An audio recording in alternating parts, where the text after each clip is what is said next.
Hello and welcome to YouTube's favorite comic channel, Cartoonist Kayfabe. My name is Jim Rugg. I'm Ed Piscor. Before we begin, I want to remind everybody that we have a Cartoonist Kayfabe Patreon now up and running. 3 different tiers there will give you access to our videos early to help offset the kayfabe effect. And if you're a king kayfaber, you're actually watching us record this video right now. It's almost like a time travel paradigm right here. We invite you all to check out that Patreon and check out the level that suits you, because we do have some fun conversations in these recording sessions between videos, as well as back and forths with our King Kayfabers. Sometimes they help us with interviews when we have special guests coming up. You can also support us by buying our comics. We are both working cartoonists, and we have some big books coming out this year, starting with Ed Piscor's Hip Hop Family Tree, the Omnibus. This collects all of the Hip Hop Family Tree comics in one handsome volume, along with 140 extra pages. This will be out in time for the holidays, but you can pre-order it now. It's going to be an amazing book. The yellow you see here actually going to be gold foil, so this is going to be a really handsome one to add to your coffee table, your shelves, your collection. The 3rd season of Red Room, Crypto Killers, is starting up, and you need to pre-order that and subscribe to that one right away to make sure you get it. There is the Ed Piscor mass cover edition. There are some variants like the Crypto Killers #1 sketch cover. People have been asking for it. Should be a fun social media filler. Peach Momoko is back to grace Red Room with her presence. I add an homage to Rob Liefeld's Youngblood as a #1 variant and the Ed Piscor variant. So got to order those through your comic channels if you want to have those. You can also pick up X-Men Grand Design 3 volumes plus an omnibus, Hip Hop Family Tree Treasury editions, and WYSIWYG hardcover, as well as the first 2 volumes of Red Room, all available in print now. My next book, Street Angel, Princess of Poverty, will be out later this spring from Image Comics. You can pre-order that one now wherever you get your books. It is all these Street Angel comics that are not in Deadliest Girl Alive, which is also back in print after a lengthy absence. So pick up both of those to add to your collection. My other books of recent release include Hulk Grand Design and The Plain Janes. What should we call this? Steve Rude Artist Edition? Absolutely. Question mark, something like that? Absolutely. First, shout out to the Kayfabers who sent this in a mailbag. Yes. Because I didn't even know this existed, and I love it. Flesk Publishing. I have heard of them. They did an Al Williamson book that we picked up recently. Came through the joint. Like, I'm steadily more and more impressed by the catalog, by the production, Yep. by the choices that are made by, I guess, John Flesk's here. Yeah, you see him on the cover there. I like you, Ed. I checked out the website, and I mean, he's definitely got an eye on the art end of these comics and doing some nice work. I think this came from Dexter, from the Kayfabe audience. We've got that P.O. box that we have open, and he sent us lots of good stuff, man. Lots of amazing stuff. Real signature. Yeah. That's a real Steve Rude signature, you know? Like, I always get these, and it's so perfect. What a signature, you know? Like, Steve Rude, part of what I love is just his attention to detail, but here's how you know it's real. You can see the bleed through.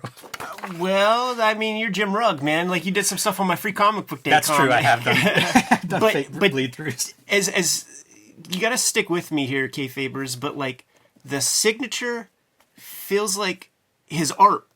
Like, the lines of the signature are like the lines of his drawings. Like that looks like his work. It does. I love this. Yes. His pencils, this book is great. We're going to get into it, but it's pencils and inks. There's some color work and painting. I love his pencil stuff, and it's so cool here to see, like, oh, let's try the arm in this other position. And I even love, like, the red on the blue.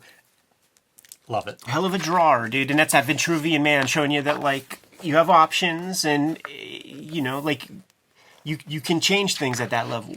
Always love whenever we get a zoom in. This is going to be from a page that is featured later in the book, but I love the zoom ins. I find this stuff so sexy. You know, these ink marks are probably some of my favorite in this whole book. Yeah, this is going to be a kayfabe affected book. By the way, that lettering looked like suspiciously like a Kevin Nolan. Interesting, because one of the stories in here is lettered by Steve Rude. Oh, interesting. Himself, yeah. So a little bit of background. Mostly I'm just loving seeing his art zoomed in different degrees. I'm forgetting. I think it must be in this book, but when he's breaking down the shapes of his figures and stuff for I know where it is. It's not this. Somebody sent me something, but this Nexus property has been optioned forever, for 35, 40 years at this point, and he's breaking down the characters for animation, and it really is like that Tick. How to draw the tick thing, where it's like, here, draw an oval, draw a line in the middle, now draw a tick holding that oval with a line in the middle, because his drawing is just too sexy. the elegance of the figure. He just knows too much, and it's 3 drawings. You know, the tubes a little bit more detailed, but then when he does the final version, it has all the softness of the quads. How it's not, you know, it's that hair braid kind of line, and your in-betweeners are not drawing that. No, of course not. I'm going to go through this pretty quickly because there's so many pages. Stop me whenever you need to, but you know, you talk about like some of his nuance and softness and things, and I see it in little moments, you know, like the little gestures of like the hands, the weight. Yeah. Those are some of the telling figure pieces that really pop for me. Here's the deal with this video, man. This is like another PSA type video. Guys, this book exists. Jimmy and I had no idea that this thing exists, but it's out there. It's going to require a deeper dive on our part, but we're going to give everybody the opportunity who wants this book to get their hands on it so that they can go through it with a fine-tooth comb with us in the future as like one of our big Sunday kind of deep dives. Some crow quill being applied. And there are a couple of pages where... Coquill. There's a couple pages that you'll see where like this isn't the inked page. They explained in the beginning they did the best they could to source this. Sometimes they just couldn't track down the page, so they would do the best reproduction they could. Pretty standard that you see in other artist editions. I'm impressed by the variety between the pencils and the inks. Like they almost look different. I really love the pencils because you can see a little bit of his drawing in a way that's different once he goes to like one final black line. Love both. But they're really different, a lot of these pages, from one to the other. There are bad Steve Root inkers. There are issues of Nexus where it's like they blend up Great Steve Root's stuff, man, and it's unfortunate because he's such an amazing artist, but he was keeping up with deadlines, and I guess he needed that I love help. this kind of abstract stuff, you know, like he's one of those guys when I first discovered him. And then I would learn like he loves Kirby. It always confused me because the figures are so elegant. But you see panels like this and it's almost like the rude version of Kirby energy and stuff. Totally. And then, you know, he can lean into that style. Mm-hmm. Yeah, like his Mr. Miracle stuff. Yeah, that's the one that I always think of. Look at him, man. But the guy who comes to mind all the time is Andrew Loomis.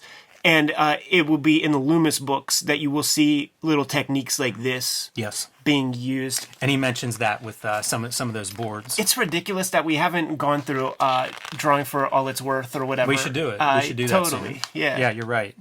Yeah, it's funny the stuff that's kind of obvious. It's like, why haven't we looked at that yet?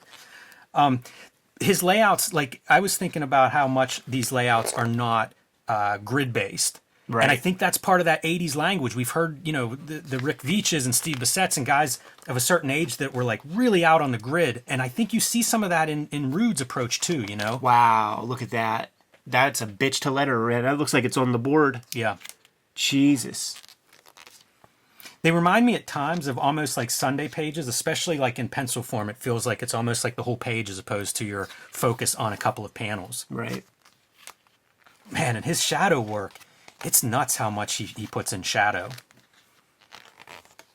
You can always see like the fat side of the pencil, you know, on the pencil side where it's like everything's drawn and then he's going in and he's blacking stuff out and making the shapes. Nexus without the mask really is like the Andrew Loomis perfect ideal man face. This is broken down into several books. There's about 5 or 6 books that are in here. This one is from '88. It's Nexus number 50. There's a lot of that Coquille. He would do that, and you would see it in ads and things in first. And as a kid, I just remember thinking, like, how do you even do that? Is that like you frisk it things off and then you just spatter with the toothbrush and hope that you get some variants? Totally. This one's just the inks, you know, just the finished pages. Although it notes in here somewhere that he photocopies most of his pencils, so he does have a full set of that stuff. But again, different approaches as to how these different books are presented. In the intro to this book from 1988, Nexus 50, he says that he kind of thinks this is where he peaks. And hopefully he stays at that highest level, you know, for a long time. It's not like this is the best and then forget everything, but more of just like he feels like this is kind of where he gets to that, the highest level that he gets to. Which is kind of neat to think about. And it's very different, you know, like that first story we looked at in 95, so 7 years after this, and I think it's quite a bit different. You see the Star Trek guys here. After I see them and then keep going through, it's like, oh yeah, you can almost see even the way that uniforms are. I mean, if you go back to that exact image, that's Russ Manning. There's a lot of Russ Manning in the faces. That's Magnus right there, essentially. He pivots the head in a very organic, human way. How cool that is. Yeah, he's got some imagination. There's Some no, of no the doubt about it. like the ships and the bases and the location. I love this. You know, it's I think there's other stuff he does besides the figure. His Totally. figure work's so strong that that's what I always think of first. But he seems very informed by a certain era of like sci-fi, pop art, you know, cartoons, that kind of Yeah, very 60s. like a modern Space Ghost. sci-fi. Mm-hmm. Yeah, definitely. Yeah, certainly Toth, like the Toth Hollywood. I think early on in like the Capitol comics, Nexus, there's these little aliens called Gilbert and Jaime, and you see like that clear line approach. You know, that's in there. Yeah, he does work with models. You know, I don't know which pages exactly, but there are some places where he calls it out for sure. And I think it's usually in conjunction with like a woman character. He talks about it's just too much for him to try to capture that nuance of a female body by posing himself in a mirror. Right, yeah, So yeah. he will, Steve Rude, who does not have a sleeve on any shirt and has big muscles and stuff. How great is that boom? Yeah. You know, Feels little 80s. design flourishes that, again, are part of his work. I got this miniseries real early in my Yes. comics buying. We looked at Steve Rude's sketchbook, and there's a layout for this whole issue. And so, like, we do a little bit more on this issue in another video. Go check that one out if you're digging this. So bizarre. Inked the first 4 pages in one day. That's pretty intricate inking. No, he's such a drawer. Like I think he has like, just intense sketchbooks. I don't think he stops drawing. I think he puts all his time and energy. Like during COVID, The stripes are so good. he would do videos and stuff, and he's just drawing. Like I think his family takes care of everything, so that he just has maximum draw time. Yeah, there's some shout outs in here to different things with his wife, who I think tracked down a lot of this work for this volume. So yeah, definitely support from within, which a lot of artists seem to have. Silent partners, if you will. There's no other way. There's no other way to do so it. good, you know, like just a really human, you know, just a regular character dancing around being suspended. Yeah, and if we were to put the tracing paper over top of it, the hips pivot this way, the trunk pivots that way, and then you have to balance that with the feet. And that's very easy to get wrong. Yes. And so many people, that we like, you know, they don't allow the hips and the trunk to be independent of one another. It's always like one unit, kind of like an action figure, where it's like you have this piece, and then you plug in the arms and legs, but that's just not how the human body works. Yeah, whenever we talk about how great he is at figure work, it's not just everything's proportion right. It's that balance. It's that if the hips are this way, the upper body's got to be this way. Yeah, and it's not like pantomime because the guys who are conscious of that sometimes, it becomes very showy, but he can do subtlety, which is the hard part. Love it whenever you get to see him applying a special effect like a screen tone, because it's not used a lot. You know, it has to be I assume a real specific idea on his part. Boy, very Kevin Nolan-esque, that face, those eyes. Such 80s hair. And the amount of drawing for just random panel 6. Yeah, because like look at this, man. It's probably not much whiteout, so you know you're inking in like these little bits. Like that's time, man. That's focus. It made me wonder, looking at his pencil pages, if there's another step somewhere. Because they're pretty clean. Yeah, certainly a rough stage. You're not seeing a lot of maybe gets drawn up construction or something. anything. Yeah, I'm sure there is. And I think some of the pages really pop more than others too. You know, like he's not taking shortcuts, so you get some of these pages that are much busier than other pages. Sometimes I see one and I think, oh yeah, it's an image page. You know, like this is a page that, oh man, if I could have one, this is the one I'd want. But a lot of range, and I guess it's, you know, based on the story being maybe the thing that dictates these choices for him. Because they're some that look like they're probably done faster, and in some cases, those are some of my favorites. He was doing this stuff on a regular basis. You know, Trump is like the name of this station they're at. It makes perfect sense. You know, it's the 80s. Like Trump had that board game. One of those great designs, that ship, and even track. Like you can almost imagine that ship. Like there's some consideration of mechanical. How's this thing launch? Yeah. And look, he's drawing additional stuff on top of it, like taking things away, adding things, go, oh, that doesn't work. Making sure the 3D of it is sound. This is 1996, so we're jumping ahead about 8 years here. Yeah, we're in a Dark Horse era. Yeah, Dark Horse Presents. Look at that. So this is an 8-page story. This is his lettering, Steve Rude lettering. But I note the Dark Horse Presents because it's more dense, I think, than most of the stories. Yeah, because it's you like got you got 8 8 pages or pages. something. Love this layout, though. Yeah. so much happens, you know, like he covers these pages in ways that are not Scott McCloudian diagrams. Is this the origin? No. That one that we looked at? No, it's not. Yeah, not that one. This is 1996, so same time period, just getting the pencils. I was buying these issues at the time, you know, like he was a guy that I had heard of as being, you know, a premier indie kind of front guy, and would track down issues when I could, and whenever I could afford the new ones, I was picking these up. I really liked a lot of this stuff that Dark Horse did with him. They would do the miniseries, you know, probably that became like a big mode of theirs, doing the creator-owned books as like 4 issues at a pop. Right, yeah. Maybe one a year or something. And probably made a lot of sense for a guy like Steve Rude that if he's going to do everything, probably can't do 12 issues Give a him the year. space. Yeah, give him the space to do his deal, and then you put it out when it's done. I'm guessing these are inked by Gary Martin, and that's probably why we're getting just the pencils. You know, this is really a Steve Rude art book. Yeah. So anything that's inked is his inks, and I think that's probably what you're seeing. This one's interesting, was never published. I don't know if he ended up self-publishing it later, but at this point, like the book was selling so poorly from Dark Horse that they called him basically 3 pages in and were like, you know, we need to do something else because this isn't selling. But he had already started and ended up finishing it. Look how Kirby-esque that design is. And these are, you can see some blue lines. So I think he's doing all his penciling possibly on these pages with the famous layouts, which we look at in that sketchbook video. One of the things I think of when I think of Steve Rude are those layouts. You know, the idea of laying out an entire issue on one piece of typing paper. Look at this right here, dude. Unbelievable. You just know that if this was a modern comic, that you draw one guy and then Photoshop a bunch of dudes. Yeah, it's there's some real subtle attention to detail because like with these dudes lined up, they're actually rounded. You know, it's not just the straight line that's going back. Like there's some real attention to perspective on there. I love this creature design too, that 4-armed alien. And indicates where the lettering goes. I don't know that he was planning to letter this. Maybe he was. That's a great action shot there. And that's that twist, Ed, when you talk about like hips are going one way, shoulders are going the other way, the balance is all there.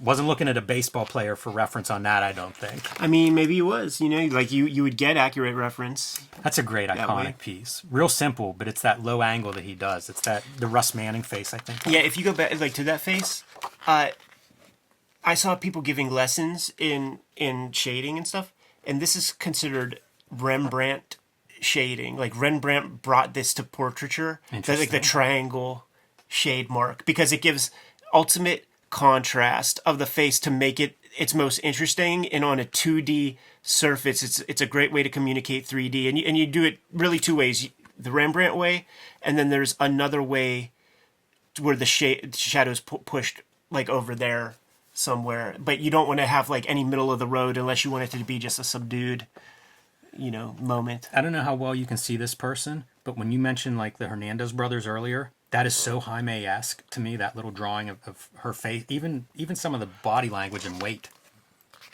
That's the thing too. If you got the figure right, you are going to look like the other artists who get the figures right. Right, you know, the weight and the balance. A fully painted story, I think it took him 7 months to do this, and he kind of said like, can't do that, obviously. Yeah. Man, the painting is just extreme. You know, when you see painted comics, they are not to this degree of painting. Right, like look at this. The lighting of this fence or whatever. Yeah, even the shadow on her face. Just excessive is how I would describe. I'm glad it's here. It's awesome to see, but Is this supposed to be Hillary it Clinton? has to be, right? Yeah. Has to be. But an incredible amount of work on those pages. But it's neat because you do see, like, whenever he's painting, like, the painting's not a lot of us who I think will paint something, you know, it's almost like the way I draw, but with some color media. That's not how he paints. Like, I think he paints more in a traditional manner. Yeah. I mean, you can still tell it's him for sure. Oh yeah, it's definitely him, but it's He has his own lot of palette. effort. Yeah, he has his own palette also. A lot of Easter colors. I Very wonder bright. if that comes from a time period that he favors. Yeah. Because it does feel like a certain era. Yeah. Yeah, almost like Rockwell. Yeah. Yeah, that's exactly what I was thinking.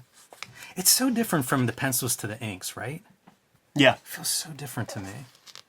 And I've gone through this book a few times since I got it, and I can't quite reconcile that. Sometimes there'll be things that just aren't drawn in the pencils, and that is a little bit easier to understand. But whenever it's all there, the difference is so dramatic. I wonder if he can see it this way whenever he's doing this.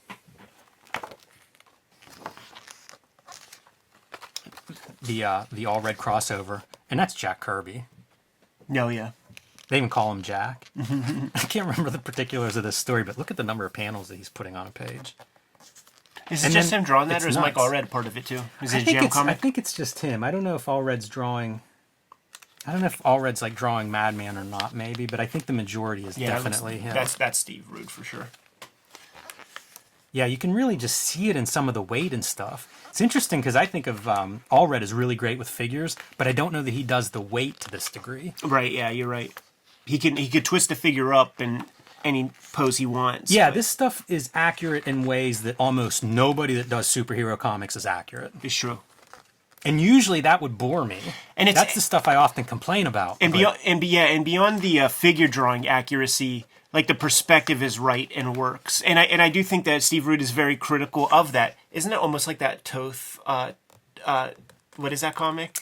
Yeah, Taps? Taps. Yeah, very much so. It's a Taps guy, except it's like Michael Jackson. I was looking at like the motion, like how he inks that motion in the middle. Uses Higgins, it looks like. Cool. Yeah, it is pretty thin ink. But I mean, like look at the chaos here. Almost none of that is drawn here. Yeah. Yeah, he goes pretty hard on this story. There's a lot of action on these pages. Do you have it? Do you have the comic? Yeah, I have it. That would be a good episode. Yeah, we could dig that one out. And then here's just some background, some Steve Rude-isms. See, he's calling me a liar, man. He got sleeves on in that, he does have sleeves. Image. That's the only time I ever saw him with a sleeve. Very official. And here's some kayfabe, and they even call it out. He recreates this page so that they can put it on the cover. This is what the cover image is, but it's a recreation, so it's like in progress. And there you see him painting. And this is amazing to me, like holding the brush way back and painting like a classical approach to painting. Like my jaw drops, because like this is just like what he does on the side type shit. Like I've never seen this anywhere. What an amazing guy. Yeah, he's just an intense maker. Like his sketchbooks are legendary. Yeah, you can see a glimpse there. He doesn't stop. He just does it constantly. He's built up the support system that is okay with that sort of thing. And it's exquisite. Like I'm so glad that he's out there doing his thing, man. And I bet you that there's so much stuff that he's never like put out into the universe that he has incomplete. Yeah, I bet that's true. Love seeing the studio set up. Oh yeah. He has the painting set up in the same, like that's a big space. He's got 3 different drawing stations that are visible there. Yeah. Respect. Yeah, so a heck of a book. Yeah. I mean, it is loaded with cool stuff. If you're even a little bit of a fan of Rude, this book's amazing. And $50, not a bad price for what this is. Absolutely. And if you're a fan of superhero comics, especially if you're a maker or something, I feel like there's a lot of information in this book that's valuable. Totally, man. You good to go? Yep. Kayfabers, like, follow, subscribe to the YouTube channel, hit the bell. We'll notify you when new vids are available. Jimmy, tell the people what's out there, man. Street Angel, Princess of Poverty. This is my next book. It is available now for pre-order. It collects all of the Street Angel comics that are not featured in Deadliest Girl Alive. You can also pick up my recent books, The Plain Janes, Street Angel, Deadliest Girl Alive, and Hulk Grand Design, giant, oversized, fluorescent green. Can't miss that one while supplies last. And I've started serializing my latest comics on my Patreon. Patreon.com/JimRugg is where you can read those. Red Room, Crypto Killers, coming out in May. Support that comic. Go to your local comic shop. They can put it in your orders and pre-orders. It'll be coming out on a monthly basis. Murder on the Dark Web for Fun and Profit is the name of the game. There's that sketch cover for issue 1. Peach's variant. Jimmy did a variant. And I put a variant together for that first issue. There is going to be a Hip Hop Family Tree Omnibus at the end of the year. Support that comic. Put in your pre-orders now online or at your local comic shop. 504 pages, going to have 140 pages of extra stuff that is not in those first 4 volumes. There are 2 Red Room trade paperbacks out there. There are 4 Hip Hop Family Tree books, 3 X-Men Grand Designs, and WYSIWYG is out there. And hit up our Patreon in the description below. Become a King Kayfaber. You're watching us record this video right now. When we get off this recording, we're going to show everybody the exact cover of that book so they know what to order. And you can get the videos before anybody else. What else do we have out in the wild, Jimmy? Subscribe to the Cartoonist Kayfabe newsletter at the links below this video. You can also find Cartoonist Kayfabe t-shirts, hats, mugs, all sorts of merchandise, stickers, fanny packs, and more at our spread shop. That link is also under this video. All great ways to support the channel. Give them the marching orders, Jimmy, and we'll be on our way. Make more comics.